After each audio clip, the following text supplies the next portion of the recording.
I'm hunched over my kitchen table, scanning lines of code on my laptop, when I hear a car door slam just outside. The clock reads 8:47 p.m., a typical Tuesday in our suburban corner of Massachusetts. Drizzle tapping against the window, headlights carving fleeting shapes on the living room wall. The street lamp out front flickers, sending a dull orange glow through the blinds. I blow on my lukewarm coffee, wishing I could muster the energy to stand and brew a fresh pot. My name is Andrew Armstrong. Drew to my friends. I'm 45, father of one energetic 10-year-old boy, and husband to Lisa. I'm a senior software engineer by trade, though some nights I feel like a prisoner to my keyboard. Working from home used to sound like freedom.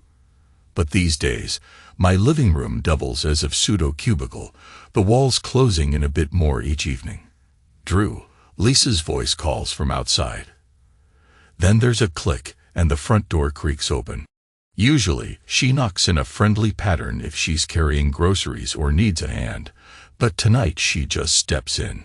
Her footsteps move quickly across the hardwood floor, going straight upstairs. No hello. No anything. I frown, pushing my laptop away. My heart picks up its pace. Something's off. Lisa's usually gentle about entering the house, especially if our son is asleep. It's summer break, and he's at a friend's place for a sleepover tonight, so maybe she forgot about tiptoeing. Still, there's an edge in the air. I climb the stairs. The hallway light is on, revealing Lisa's silhouette in our bedroom doorway. She's fiddling with something, her hair. A jacket. I can't see clearly, but I notice her posture. Shoulders tense, head slightly bowed. Like she's bracing herself for an argument or hiding something. Hey, I say softly, stepping into the doorway. My reflection stares back at me in the mirror behind her. I look pale, older than I remembered.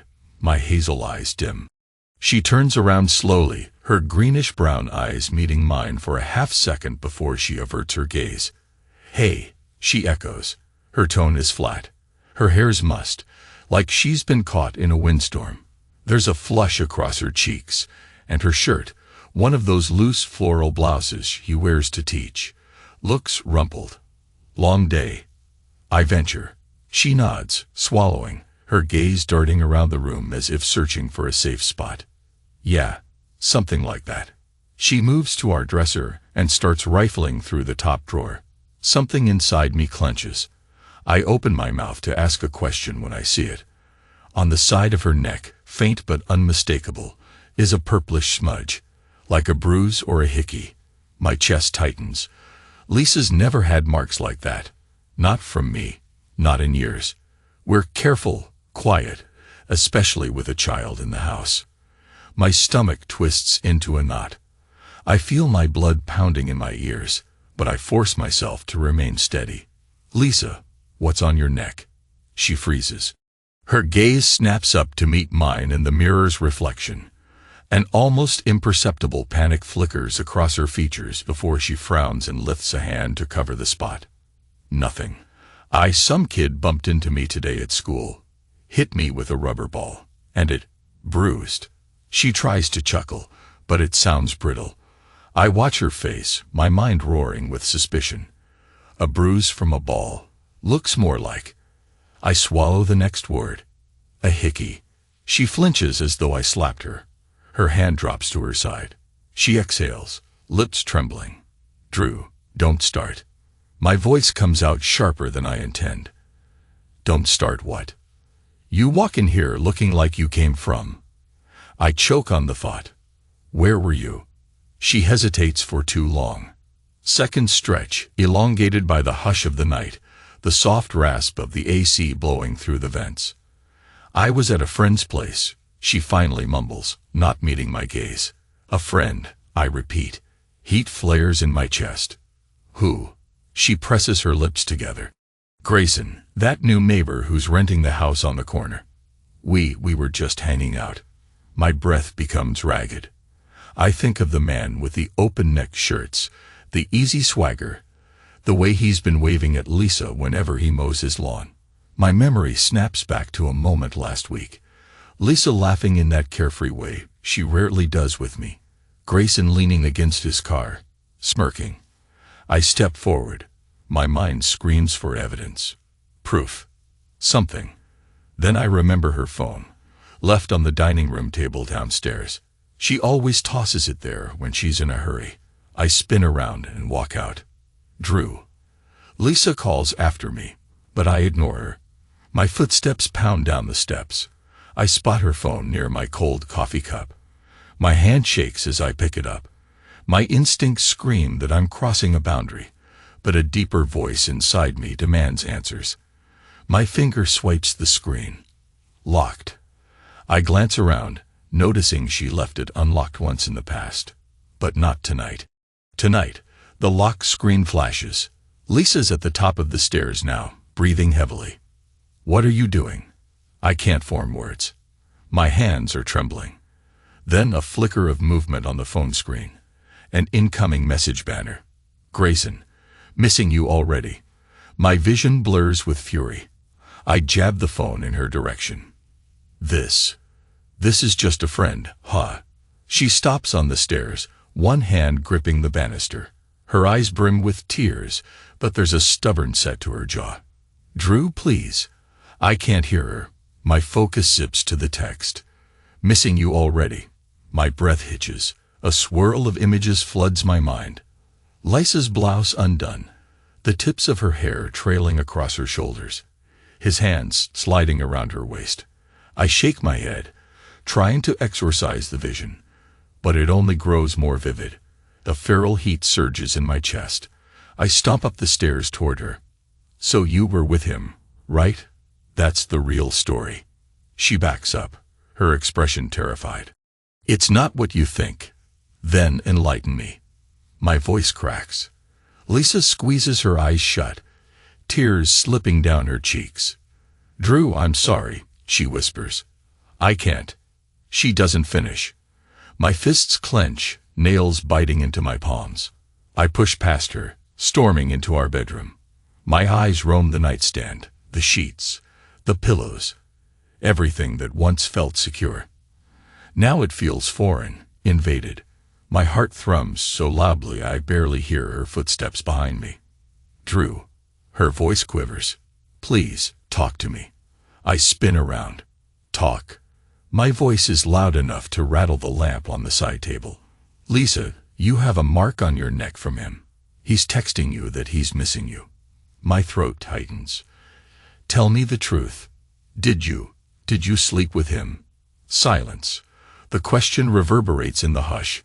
The house itself seems to hold its breath. She nods slowly, tears pouring freely now. Yes, she barely gets the word out, a whisper that might as well be a cannon shot. I stumble back, knees weak. You had sex with him. I repeat, tasting bitterness on my tongue. She bows her head. It just happened. I never planned it. My entire body trembles like a live wire. A strangled laugh escapes me, harsh and humorless. So, what? You tripped and landed in his bed. A sob racks her chest, but I can't bring myself to console her. My mind is raging. Part of me wants to smash something. A mirror, a photo frame, anything to match the violence of what's ripping apart inside me. Another part collapses into heartbreak, collapsing into the memories of our wedding day, our first mortgage, the nights in the hospital after our son was born. All that loyalty, all that trust. I can't stand still. I grab the lamp off the nightstand and hurl it at the wall. It crashes, scattering shards of ceramic. Lisa screams, covering her mouth. My vision tunnels, and I step on fragments of lampshade, not caring. Who the hell are you? I spit. Some stranger who came in off the street to ruin my life. Her shoulders quake. She's sobbing into her hands, tears smearing her mascara, words stumbling out. I'm sorry. I'm so sorry. I just needed to feel alive, needed something. You needed him. I bark. Needed him to do what? Show you you're still wanted. Are you bored with me? Bored with this family? She can't meet my eyes. I want to scream at her to look at me, but I can't speak, can't breathe. Everything's swirling. The overhead light is too bright, the walls too close, the bed too large, and yet no longer big enough for the weight of this betrayal. My phone vibrates in my pocket. It's probably some Slack notification from work, oblivious to the personal apocalypse unraveling here. I yank it out, see the screen flash with a coworker's name, and toss the phone onto the bed. Lisa finally finds her voice, or at least a husk of it. "Drew, you've been so distant, working all the time, never noticing me anymore." I felt invisible. When Grayson moved in, he saw me. He listened.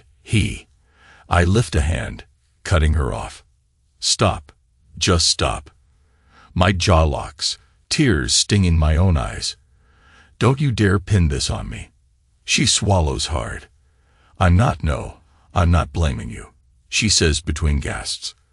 "I'm just telling you how I felt, how empty I was, how alone. And he made me feel alive." Her voice cracks on that last word, and I hate how part of me empathizes, how part of me sees the truth in her statement. A wave of fury and heartbreak crashes inside me. "So you found a younger, flashier guy to fill your emptiness." She doesn't deny it. Instead, she presses her lips together, tears still rolling. The silence is more damning than any words. Outside, the neighbor's dog starts barking. The soft patter of rain intensifies. I stare at Lisa, my wife of nearly 2 decades, the mother of my child, and realize a bottomless chasm gapes between us. I reach out blindly, grabbing the edges of the dresser to steady myself.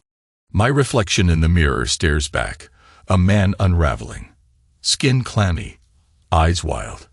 My breath rasps in my throat. "You've destroyed us," I whisper, my voice hollow. She shakes her head as if in denial, stepping closer, arms outstretched. I recoil. "Drew, no. We can fix this. We can talk to someone. Get help, please." I laugh bitterly. "Talk to who?" "A counselor. Because that's going to undo the fact that you let him touch you. That he left bruises on your neck that I never would, because I respected you enough." My words devolve into a ragged exhale. A flicker of anger sparks in her eyes. "Don't you dare act like you're blameless. You put your job first for years." "I tried. I supported you. I stayed up with you on those nights you coded past midnight. Brought you coffee. I was there for your stress, your deadlines. And now you wonder how I ended up so lonely." I open my mouth, but the retort dies on my tongue. Guilt slithers inside me, mixing with fury. Yes, I worked long hours. Yes, I took her for granted. But I never cheated. I never turned to someone else for comfort. Before I can speak, the sound of a phone chime echoes in the quiet. Lisa's phone again. I glance at it, lying on the bed. "Still texting you." My voice is thick with disgust. She inhales, then picks up the phone, sees the message, and her eyes widen. She tries to hide it, but I catch a glimpse of the screen. "I need you tonight. Meet me." My rage roars back to life. "He wants you again, doesn't he?" I laugh harshly. "Why not go? You've already crossed the line." She flings the phone down, covering her face with both hands. "No, I'm not going. I swear, I never wanted to hurt you." The intensity in my chest feels like it'll tear me apart. "Well, you did." I shove past her, heading for the door. I don't even know where I'm going. The bedroom feels toxic now, filled with betrayal's stench. We collide in the doorway, shoulders brushing. She tries to grab my arm, tears streaming down her cheeks, but I jerk away. "Don't touch me," I rasp, voice trembling. "Don't. Just don't." In the hallway, I pause, inhaling the stale air. My fists clench at my sides. Is he better than me? I blurt out, hating myself for needing to know. She doesn't answer. A new wave of heartbreak stabs me, and I bark out a laugh that sounds more like a sob. "Guess that's your answer," I mutter, forging down the stairs. I hear her footsteps behind me. I yank open the front door, ignoring the drizzle that soaks through my t-shirt immediately. Stepping onto the porch, I stare out at the neighbor's house down the block. All the lights are off except for one in the living room. That's where he is. Grayson, the man who took my wife. Lisa appears behind me, wrapping her arms around herself to keep warm. Drew, please, can we just talk inside? You're getting drenched. I whirl around, eyes blazing. You care now. I gesture toward the neighbor's house. You've been inside his place, right? Or maybe it was the backseat of his car, or... I break off, fighting the images crowding my head. Her face contorts. Stop it. She steps forward, as if to guide me back inside. But I shrug her off. Don't. Just go to bed. I growl, my voice low. I need to breathe. She stares at me, tears mixing with raindrops on her cheeks. For a moment, I see the woman I married. The gentle soul who nursed me through fevers, who cheered for me at college, who laughed with me on lazy Sunday mornings. And now, she's a stranger who's crossed the one boundary I never imagined she'd break. She steps back, lips trembling. I'll be inside, she says softly, and closes the front door, leaving me alone in the downpour. Lightning flickers far off in the sky. I stand there, soaked, heart pounding, mind spinning. My home behind me no longer feels like a sanctuary. Across the street, the hum of a passing car sends water splashing onto the curb. I catch my reflection in a puddle. A weary man with sagging shoulders, eyes brimming with betrayal. I want to scream. I want to break something else. Maybe his face. Then again, maybe mine. Instead, I inhale the damp night air, tasting salt from my tears, and stare at the faint glow of that distant lamp in the corner house. There's a storm raging inside me that no drizzle can quell. I turn on my heel, stepping back into the house. Lisa is nowhere in sight. Maybe she's upstairs, or maybe she's curled on the couch. I'm too shattered to check.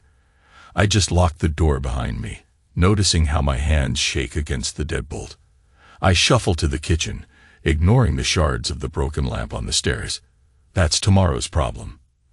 Tonight, I'm a man who discovered his wife is sleeping with a handsome new neighbor, a man who's missing her already, a man who's probably texting her day and night. I realize, with a jolt, I need answers. I can't live in the dark, can't let my imagination run amok. Grabbing a towel from the countertop, I pat my hair, my face, then slump into a chair, burying my head in my hands. My ring glints under the dim overhead light, a mocking reminder of vows now broken. I can still see the mark on her neck. My chest constricts, a swirl of rage, sorrow, and disbelief. Half of me wants to pack a bag, walk out forever. The other half wants to confront that bastard directly. Maybe punch him once or twice, see how cocky he is then. But I don't move. I sit there, an immeasurable ache radiating through my ribs. And in that silent, suffocating moment, I know life as I knew it is over. I wake to a dull ache in my lower back, and the faint smell of stale coffee. Sunlight creeps across the kitchen floor. I must have fallen asleep hunched over the table last night. My neck protests as I sit upright. For a split second, I don't remember why I'm here. Then it hits me like a wrecking ball. Lisa. Grayson. The betrayal. An immediate wave of nausea roils my stomach. I force myself up, brush my teeth in the downstairs bathroom, splash cold water on my face. My reflection looks older, eyes bloodshot, as though I aged years overnight. Stepping into the living room, I see Lisa curled on the sofa, hugging the throw pillow like a life raft. She's still wearing her blouse from last night, hair messy, eyes puffy from crying. Her eyelids flutter open at my footsteps. Drew, she whispers, her voice rough with exhaustion. She sits up, wincing as if bracing for me to unleash another torrent of anger. I want to say something scathing, but my throat feels stiff. Instead, I stare at her, mind spinning with questions. A standoff. Finally, she speaks. I called our son's friend's mother, she murmurs. Asked if it's okay for him to stay over another night.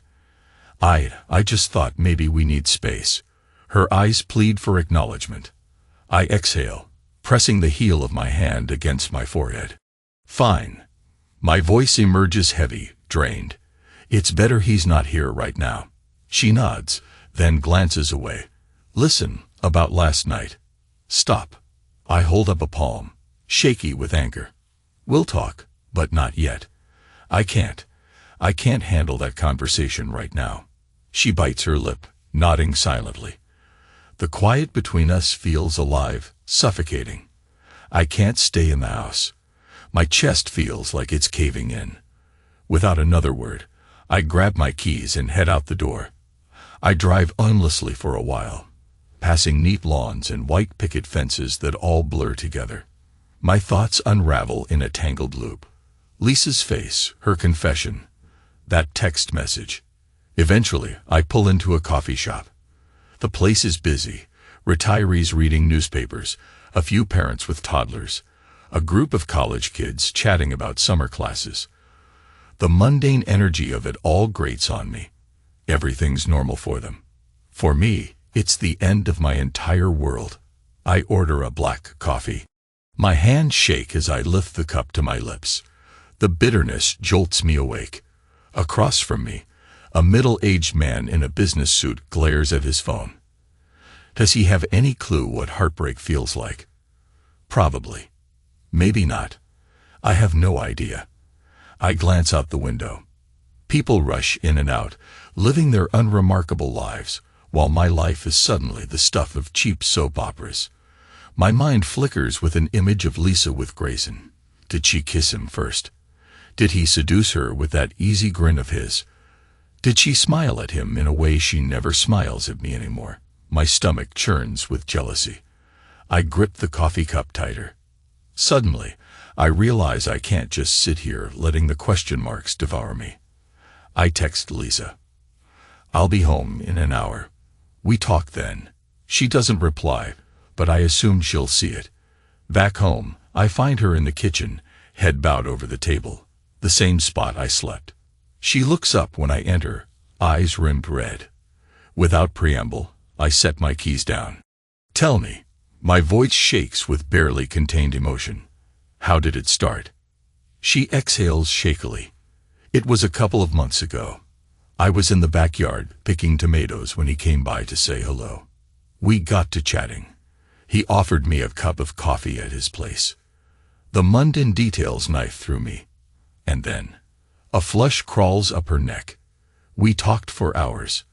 About photography, about dreams, about everything I couldn't say to you. Tears shimmer on her lashes. It felt so easy. He asked about my life, my hopes. I felt seen. I know that sounds stupid. My jaw flexes, but I remain silent, letting her continue. After that, we started texting, mostly innocent. Then he invited me over. I told myself it was just for lunch. But it turned physical, quickly. She gazes at her hands as if they belonged to someone else.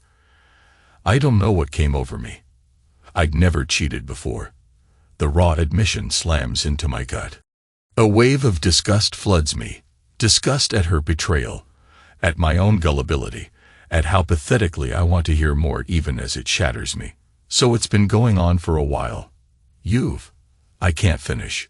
The images swirl in my head, a nauseating slideshow. She nods, shoulders slumped. Yes, I have to sit. My legs can't hold me.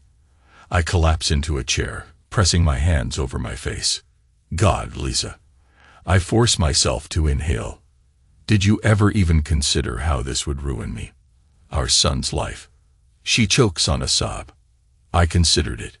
I hated myself for it. But I don't know. It's like I was two different people. The Lisa who's your wife and mother to our boy, and this other Lisa who felt electrified with Grayson. I stare at her, uncomprehending. Electrified, I echo. The word feels like poison. So, what now? She dashes tears off her cheeks. I don't know. I was going to end it. I swear. I felt so guilty. But Grayson kept pulling me back. Her voice lowers. He's addictive. And I'm weak, apparently. I stand abruptly, the chair scraping. I tower over her, fury contorting my features. He's addictive. Good God, Lisa, you sound like a teenager. You're a grown woman, a mother. She shuts her eyes. I know. I have no excuse. For a moment, neither of us speaks. My thoughts churn with 1,000 accusations. I recall the ways Lisa used to slip into my arms late at night. The smell of her shampoo, the feel of her breath on my shoulder. Now the very thought of her body, her skin, makes my stomach recoil. I force my voice to remain steady. Where do we go from here? Because I can't live like this. She stands as well, looking drained. I want to fix it, she says, voice trembling. I'll do anything. Counseling. Therapy. Anything. Please. My mind box. Can I forgive her? A part of me wants to lash out, to break everything in sight. Another part wants to run away, never see her face again. Then an image of Grayson's text, "Missing you already," burns through my brain. I step away from her, my voice like ice. Counseling won't erase what you did. It won't erase the fact that I saw that text, that you chose him over me. She tries to approach, but I shake my head. Stay back. I snap. My breathing comes in quick bursts. I'm sleeping in the guest room for now.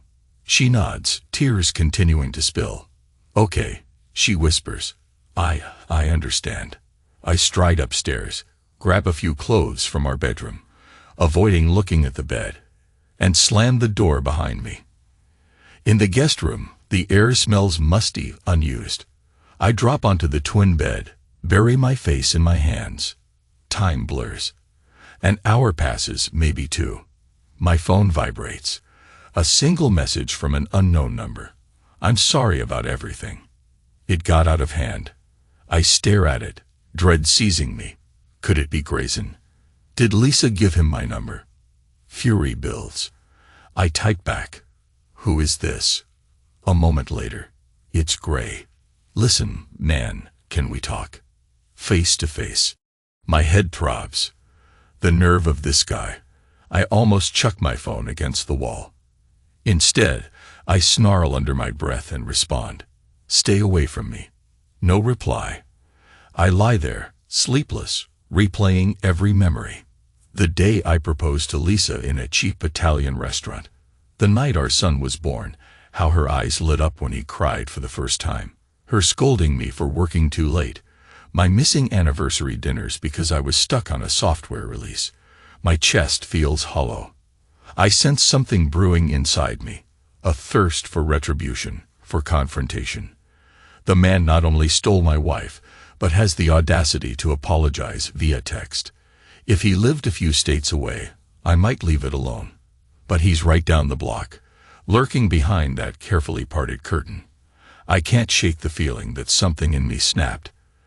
The thought of letting them continue their lives unscathed infuriates me. Because that's what people like Grayson do.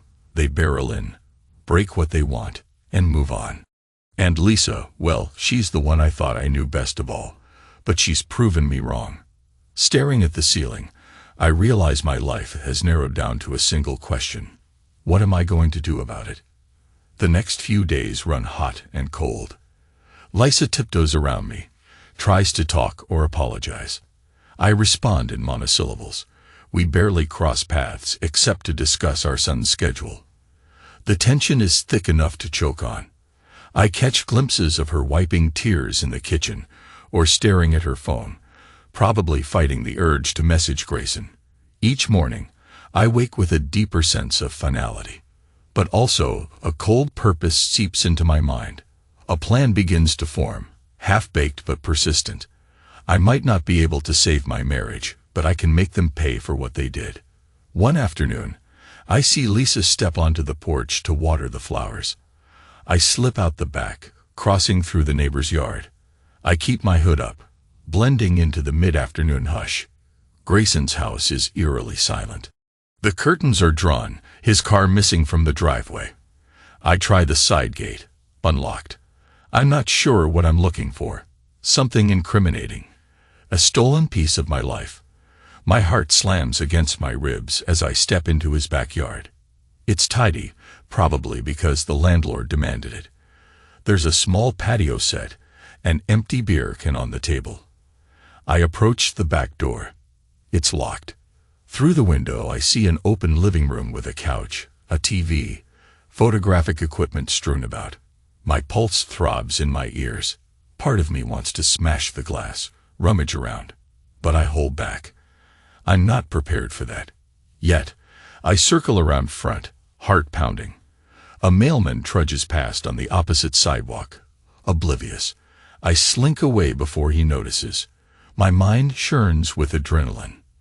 The fact that I've stooped to creeping around a stranger's property spooks me, but it also fuels me. They took everything from me, so I'll take from them. That night, I confront Lisa again. We're in the living room. Our son is finally home, asleep upstairs. She sits on the sofa, arms wrapped around her knees, as if expecting another onslaught. I remain standing. I want a divorce, I say, voice cold. Her head snaps up, tears welling immediately. Drew, are you sure? Please, there's no going back. My words slice the air. You shattered my trust, and there's no piece of it left worth repairing. She trembles, hugging herself tighter. But what about our son? I flinch, picturing our boy's bright face. We'll figure out custody. I'll make sure he's taken care of. But you and we're done. She lowers her head, tears dripping onto her knees. I understand, she whispers, voice ragged. I glare at her, ignoring the small tug of pity. I also want you out of this house, or I'll leave. One of us has to go. I can't share a roof with a woman who's done what you did. She stares at me, devastation raw in her eyes. I'll leave, she murmurs, wiping her nose. I'll stay at my parents' for a while. I nod curtly. My heart hammers, but I keep my face blank. Good. She sniffles, tries to form words, fails. I turn, heading upstairs to the guest room, ignoring how my chest feels too tight. 2 days later, Lisa packs her things. It's surreal, watching her hustle suitcases down the hallway. She tiptoes around our son's questions, telling him it's just a short break. The heartbreak in his eyes nearly undoes me. But I steel myself. I can't let her off the hook. She committed the ultimate betrayal. When she's gone, the house feels hollow. I drift through the rooms, noticing the absence of her scent, her presence. On the mantel, family photos stand like mocking souvenirs. My wedding ring feels heavier than ever. That evening, after our son goes to bed, I sink onto the couch. My phone buzzes. A text from Grayson's number again. Lisa told me she's gone. I'm sorry it had to be like this. My pulse spikes with anger. How dare he text me with sympathy? I grit my teeth, responding. Meet me at the bar on Elm at 9. We settle this. No hesitation in his reply. I'll be there. I head out into the humid night, leaving the babysitter in charge. My heart pounds with a sense of grim satisfaction. I arrive at the bar, a dimly lit hole in the wall with neon beer signs. The stale smell of spilled drinks and fried food wraps around me. I order a soda, not trusting myself to drink. Grayson arrives soon after. He steps in, scanning the crowd, then spots me at a corner booth. He's wearing a black leather jacket, hair slightly damp from the humidity, that confident air swirling around him. A flicker of uncertainty crosses his face when he sees my expression. He slides into the booth. Drew, he says softly. Before he can continue, I lunge across the table, fist connecting with his jaw. The blow lands with a dull crack, sending a jolt of pain through my knuckles. He topples sideways, cursing. The bartender shouts for us to break it up. I surge to my feet, towering over him. You ruined my marriage, I snarl, voice trembling with rage. You had no right. Grayson scrambles upright, wiping blood from his lip. Customers stare. He raises his hands defensively. She's not a thing you own. He spits, though his voice shakes. Those words spark an almost feral response in me. I grab him by the collar, slamming him against the booth. She was my wife, the mother of my son. But you had to barge in, didn't you? He struggles. Man, we just connected, he says, voice raw. I didn't plan to destroy your life. I feel savage. Part of me wants to keep swinging until my fists bleed. But the bartender yells, vaulting the bar to intervene. 2 other patrons grab my arms, forcing me back. I let them, breathing heavily, chest heaving like I've run a marathon. Get out, the bartender growls at us both. Take your fight somewhere else. We stagger onto the sidewalk, the neon sign casting flickering shadows. Grayson's lip is split, swelling. My hand aches. He stands a few feet away, panting. Look, he says, raising a shaky hand. I'm sorry. I didn't mean. You didn't mean what? I hiss. Didn't mean to climb into bed with a married woman. Didn't mean to keep texting her, even after I found out. He swallows. She told me you two were distant, that your marriage was basically over. I was just caught up in it. My laugh is bitter. You think that excuses you. He shuts his eyes, a tremor in his posture. No, but I can't undo what happened. A savage idea forms in my mind. He's right. He can't undo it, but I can make him regret it. I step closer, lowering my voice. You're going to leave. You're going to find some new place. Far away. Because if I see you again, if I see you near Lisa, near my family. I let the implication hang. He eyes me warily. Is that a threat? It's a promise. I say, quiet venom in each syllable. I back away, fists still shaking. Move out. Disappear. He nods, pressing his sleeve to his bleeding lip. All right, fine. He spits pink saliva onto the sidewalk. I never wanted this drama. You can have your quiet little life back. He stumbles off, turning once to glance at me. I glare until he vanishes into the darkness. My breath rattles in my lungs. The street feels empty, ghostly. I wonder if I've achieved anything besides bruising my fist and my dignity. But I don't regret it. The rage demanded an outlet, and he was the source. I drive home, heart thudding with an odd sense of triumph. I have no illusions I've healed the wound in my soul, but I've made a statement. He took Lisa from me. Now he knows the cost. In the following days, a cold, methodical determination settles over me. I contact a divorce lawyer. He outlines the steps. File for divorce on grounds of infidelity, arrange property division, discuss custody. My head swims with the legal jargon, but I soldier on. Lisa calls me from her parents' house. She speaks in a subdued tone, asking about our son, about how I'm holding up. I keep the conversation clipped, businesslike. She starts to cry, but I end the call. I can't handle her tears. I focus on the divorce process. Each day, I gather financial records, bank statements, property deeds. The administrative tasks give me a twisted sense of purpose. I might not be able to erase the betrayal, but I can finalize its consequences. One afternoon, while our son is at school, Lisa shows up unannounced. She stands in the living room, the same spot where she once curled up with me to watch movies. Now she looks like a ghost, fragile and full of regret. I heard about what happened with Grayson, she says quietly. He told me he's leaving. That you threatened him. Is that true? I shrug. I told him to get lost. He's leaving. End of story. She twists her hands together. I know I have no right to ask for compassion, but you could have been hurt. Anger flares. I don't care about that. He took everything from me, and you let him. She sinks onto the couch, covering her face. Drew, I've destroyed us. I know it. I wake up every day wishing I could go back in time. I remain standing, arms crossed. My mind replays countless moments in which we were happy, thinking we'd grow old together. Now we're on opposite sides of a chasm she created. After a moment of silence, she whispers, "What if I told you I still love you?" A hollow laugh escapes my lips. I'd say you have a twisted way of showing it. She looks up, tears glistening. I'm sorry. I know words can't fix this.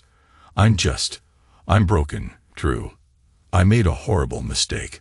I swallow, a lump in my throat. It's too late, Lisa. I can't unsee what I saw. I can't unknot the betrayal. She nods miserably. I understand. I steel myself.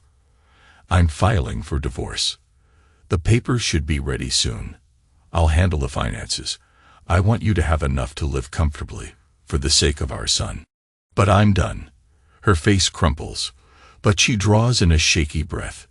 Okay, she whispers. I'll sign whatever you need. I won't fight you.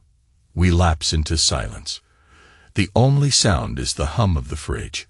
Finally, she stands, wiping her cheeks. As she heads toward the door, she pauses. I know you hate me now, she says, voice trembling. But one day, I hope you can forgive me. For the sake of our son, if nothing else. My jaw tightens. We'll co-parent civilly, but forgiveness is another matter. She nods, tears flowing, and steps outside, closing the door with a soft click. I release a ragged sigh. It feels like an exorcism, that moment. All illusions are gone. No more frantic apologies, no more desperate pleas. She knows where we stand, and I do too. The next week, I file the divorce papers. The lawyer calls to confirm all the details. Property is split, with me buying out her portion of the house so I can stay for our son's sake. Custody arrangements are hammered out. My ring sits in a drawer, a relic of promises now shattered. One evening, after I tuck my son into bed, I noticed the old wedding album collecting dust on a shelf. I flipped through its pages, seeing the beaming smiles of a younger Drew and Lisa, her in a flowing white dress, me in a simple black suit. We looked so certain, so hopeful. The memory stings like acid on an open wound. I close the album, slip it into a cardboard box, and carry the box down to the basement.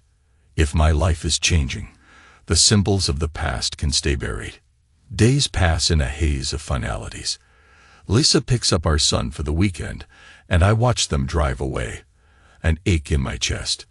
I love my boy, but I can't stand the sight of her. Grayson disappears. I see a moving truck by his house one afternoon. I stand at my window, curtains drawn, satisfaction curling in my gut. He's hauling boxes, glancing around as if he expects me to pop out and pummel him again. I stay hidden, letting him sweat. After he leaves, the house stands empty, a silent testament to the chaos he unleashed. Part of me wonders if Lisa might still carry a spark of longing for him, but I refuse to dwell on that. I have my own life to salvage. Finally, the divorce is processed. The day I sign the final documents, I feel a strange mixture of relief and devastation. I've succeeded in my revenge. I forced her to leave, scared off her lover, and ended our marriage on my own terms. Yet, I'm left with emptiness. A question gnaws at me. What now? I start therapy on my own, a quiet suggestion from the lawyer who's seen too many men drown in bitterness. The therapist's office smells of lavender and dust, an odd combination. I don't spill my soul on day one, but I mention the betrayal. She nods, offers a gentle ear. I realize I have years of pent-up resentment and heartbreak to process. Night after night, the house is quieter than I ever imagined. Our son's laughter echoes less frequently now, bouncing between two households. I try to focus on work, burying myself in code. Sometimes I catch myself tearing up at random triggers. A half-used bottle of Lisa's shampoo in the bathroom, or the faint memory of her laughter in our bedroom. But I keep going. Each day, I remind myself that I refuse to be a doormat. I confronted them both. I forced the separation. I took steps to end the marriage that no longer existed the moment she gave herself to another man. A few weeks later, I find myself sipping coffee in that same small cafe where I once sat in turmoil. The taste is less bitter now. I watch strangers come and go, couples laughing softly at their tables. I reflect on the shape of my future. Single father, divorced, maybe in search of a new home eventually. But there's also a sense of possibility. I can start over, even if the wound is still fresh. As I walk out, the sky overhead is a crisp blue. The sun warms my face. I feel the weight of the keys in my pocket, the car that waits to take me back to a half-empty house. And yet, I breathe easier. I remember the final look on Lisa's face, regretful, tear-streaked. I picture Grayson's scowl as he fled town. They took my old life from me. But in the end, they lost too. I climb into the car, pulling away from the curb. My future stretches out, uncertain and steeped in the memory of betrayal, but undeniably my own. With the divorce final, the ring gone, and the vow shattered, I drive forward, leaving the ghosts behind. I might still ache at night. I might rage or weep when no one's around. But I will not surrender to despair. I've walked through the flames of betrayal and found the scorched path out the other side. I pay the toll for loving someone deeply and losing that love in the cruelest way. Yet, despite the ashes, I can still see a horizon ahead. And I keep driving. Eyes set forward, forging whatever comes next without them.